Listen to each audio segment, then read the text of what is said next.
We're going to catch up with the weather. Carol's been showing us some snowy scenes, hasn't she? Morning. Good morning, all. Yes, indeed, Lou. Of course, snow at this time in March is certainly not unusual, but I'm going to show you some lovely pictures of it anyway. This was sent in earlier by one of our weather watchers from Londonderry in Northern Ireland. We've got quite a few, actually. This lovely one as well from Perth and Kinross.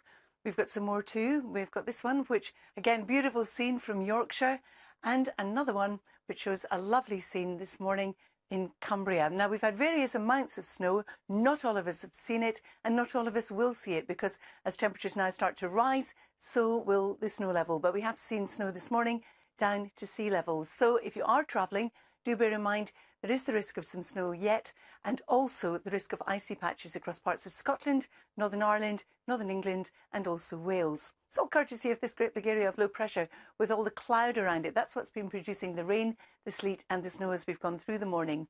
2 to 5 centimetres plus at low levels across the Highlands. Obviously with height it's much more than that. And for Northern Ireland, we've still got a few snow showers left, but we're looking at about 2 to 5, depending on where you are, centimetres that is.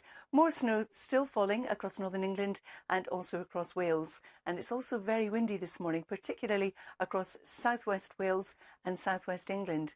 You can tell that just by looking at the isobars, but we are looking with exposure round the coasts, about 70-mile-an-hour gusts, inland 50 to 60-mile-an-hour gusts.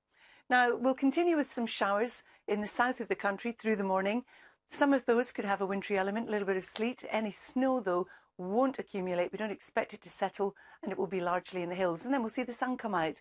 But there will be further showers packing in across the north and the west. Again, the wintry element rising with time as temperatures rise.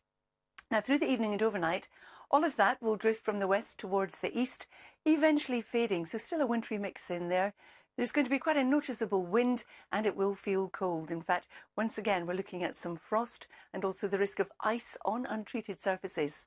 But it means tomorrow some lovely sunrises once again. It will be cold, it will be frosty, there's the risk of ice, but there'll also be some sunshine, variable amounts of cloud, and to start with, still a few wintry showers left. Now, later on in the day, another weather front starts to show its hand, coming in across the southwest of England and Wales and pushing in across Northern Ireland through the day.